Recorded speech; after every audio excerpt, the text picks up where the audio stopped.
Episode की starting में हम देखते हैं कि सचिन देख लेता है तेजस और रोशनी को खिचड़ी खाते हुए। उसके बाद सचिन वहाँ पे कुछ भी नहीं कहता और माहौल ठंडा पड़ जाता है। मुझे ना एक बात समझ में नहीं आती कि जब मेकर्स को माहौल ठंडा ही करना है तो फिर माहौल को गर्म क्यों किया जा रहा है। लास्ट एपिसोड के एंडिंग में ये माहौल दिखा के माहौल को गर्म किया जा रहा था और अब एपिसोड की स्टार्टिंग में माहौल को ठंडा कर दिया। खैर, अगले सीन में हम देखते हैं कि सायली परेश से पूछती है कि काका कितनी मालाएं तैयार हो गई। परेश कहता है कि 512 माला। सायली सोच रही होती है कि 12 घंटे में सिर्फ 500 माला बनी है और अब सिर्फ 7 ही घंटे बचे हैं।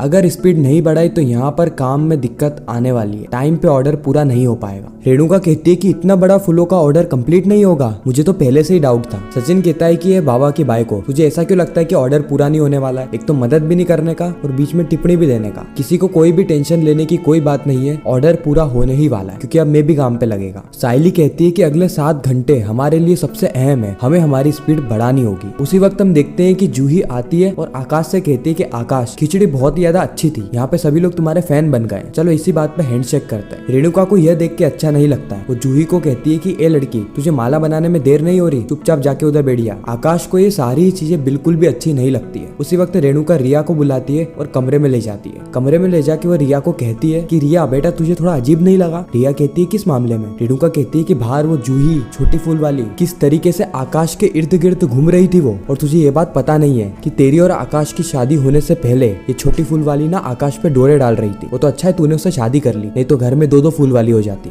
रिया कहती कि आंटी, वह दोनों अच्छे दोस्त हैं, हैंडशेक तो कर ही सकते हैं ना। रेणुका कहती कि चल ठीक है, मैंने ये मान लिया कि ये दोनों हैंडशेक कर सकते हैं और मैं आकाश को भी जानती हूँ, वो बहुत अच्छा है, वह तेरे अलावा किसी के बारे में सोचेगा भी नहीं। लेकिन लोगों का क्या, वो इन दोनों को इस तरीके से देखेंगे ना तो 10 तरीके की बातें बनाएंगे। रिया, तुझे थोड़ा ध्यान रखना चाहिए। रिया कहती है कि आंटी इतनी सी बात, आइए आप मेरे साथ। इतना कह के जो रिया है वो रेणुका को लेके बाहर आ जाती है और सभी लोगों को काम से रोक देती है। रिया सबको कहती है कि स्टॉप एवरीवन, मुझे आप सबसे कुछ बात पूछनी है। परेश कहता है कि रिया, अगर तेरे को रेणुका ने कुछ भी कहा है ना तो उस बात का बुरा मत मानना। रिया कहती है कि नहीं काका, मुझे बस थोड़ा सा डाउट है, वो क्लियर करने। रिया सभी से कहती है कि 1 second all of you. Riya सभी से कहती है कि 1 second all of you, take a break, मुझे आपसे कुछ पूछना है, उसके आप सही जवाब देना। कि जब जूही और आकाश हैंडशेक कर रहे थे, आप में से किसी को भी कुछ अजीब लगा, कुछ अनकंफर्टेबल लगा? परेश कहता है कि रिया बेटा, तुम ऐसी बातें क्यों कर रही हो? रिया कहती है कि अंकल, बस मुझे कुछ डाउट क्लियर करने। आकाश भी रिया को मना करता है कि रिया ऐसी बातें मत करो, तुम मुझ पे भरोसा नहीं है क्या? रिया कहती है कि मुझे तुम पे पूरा भरोसा है, बस मेरा एक डाउट है, मुझे वो क्लियर करना है। वो सभी लोगों से बार बार पूछती है कि जब जूही और आकाश हाथ मिला रहे थे, किसी को कुछ भी अनकंफर्टेबल लगा या थोड़ा सा अजीब लगा? वहाँ पे बैठे सभी लोग कहते हैं कि नहीं, हमें जूही पे पूरा भरोसा है, हमें सब कुछ नॉर्मल ही लगा।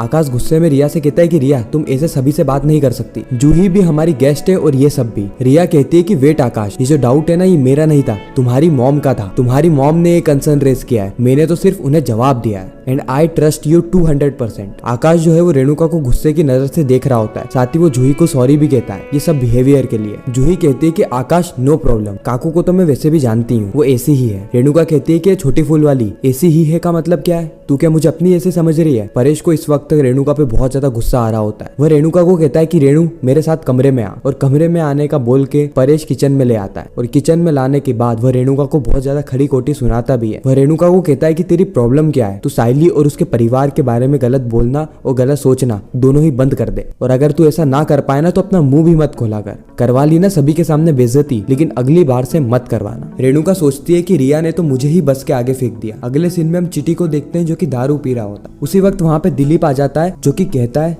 कि चिटी, मैंने आज की एंट्री कर दी है। चिटी जवाब में कहता है कि मैंने तुझे मना किया है ना कि जब तक तेरा हाथ ठीक ना हो जाए तू कुछ भी काम मत करना, फिर भी तू काम कर रहा है। दिलीप कहता है कि हाँ, कोई दिक्कत नहीं है, वैसे भी मैं इस हाथ को बहुत ही कम यूज कर रहा हूँ, तू एक बात सुन, एक पैक बना दे। चिटी कहता है कि तुझे घर नहीं जाना क्या? दिलीप कहता है कि आई तो वैसे ही काम से आके सो गई है और जूही घर पे है नहीं। चिटी पूछता है कि जूही कहाँ है? दिलीप जवाब देते हुए कहता है कि वो ताई के यहाँ गई है, वो कुछ उन्हें फूलों का बड़ा ऑर्डर मिला है ना, उसके लिए। चिटी का दिमाग चलने लगता है। अब चिटी को क्योंकि सचिन और सायली से वैसे ही बदला लेना था, इसीलिए वो दिलीप को पैक पे पैक पिलाता रहता है। अगले सीन में हम सायली को देखते हैं जो कि अपने सारे दोस्तों को देख रही होती है कि ये सारे ही लोग कितना ज्यादा थक चुके हैं, इन्हें नींद आ रही है, इनकी कमर भी दुख रही होगी। इसलिए वो सचिन को बुलाती है और सचिन को डायरेक्ट कहती है इन सभी के लिए गर्म पानी का सेक लाने का। सचिन कहता है कि बिल्कुल, इन सभी के लिए सेक मैं लेकर आता हूँ। उसके बाद हम देखते हैं कि सचिन गर्म पानी का सेक ला के सभी लोगों को दे देता है और सभी लोग वापस से अपना काम करने लगते। सभी लोग यहाँ पे बहुत ज्यादा थक गए होते हैं। रिया कहती है कि क्यों ना हम रोशनी को कह दे कि वो हम सबको मसाज दे। रोशनी तेजस से कह रही होती है कि देखो तेजस, अब ये लोग मुझसे मसाज कराएंगे, मैंने क्या यहाँ पे चैरिटी सेंटर खोल रखा है। तेजस कहता है कि इसलिए मैंने तुमसे पहले ही कहा था कि अपन कमरे में चलते वहाँ पे सो जाते हैं। अब यहाँ पे ना तो सो पा रहे हैं और ना ही कुछ और काम कर पा रहे। रोशनी कहती है कि अगर हम कमरे में चले गए ना तो काका की नजर में आ जाएंगे, इसीलिए चुपचाप यहाँ पे बैठे रहो। साइली यहाँ पे थोड़ा दिमाग लगाती है और कहती है कि क्यों ना हम कुछ हलचल करते रहें, जिससे कि हमारी नींद भी उड़ जाए और हमें मजा भी आ जाए और हमारा काम भी हो जाए। आकाश पूछता है कि कैसी हलचल वहीनी। साइली कहती है कि अंताक्षरी, क्यों ना हम अंताक्षरी खेलें इसमें, क्योंकि सभी लोगों को गाना गाना रहेगा और सबकी एक एक करके टर्न भी आने वाली है, इसलिए कोई भी बोर नहीं होगा। रिया कहती है कि अमेजिंग आइडिया वहीनी, चलो खेलते हैं। फिर यहाँ पे हम देखते हैं कि साइली पहला गाना गाती है, उसके बाद एक एक करके सभी लोग गाना गाने लगते। अब यह जो साइली की ट्रिक होती है ना, ये बहुत हद तक काम भी आती है, क्योंकि इससे सभी लोगों की जो नींद है वो एकदम से खुल जाती है। सभी लोग बहुत ज्यादा अलर्ट हो जाते हैं कि अगली टर्न हमारी आने वाली है और हमें कौन सा गाना गाने को मिलेगा,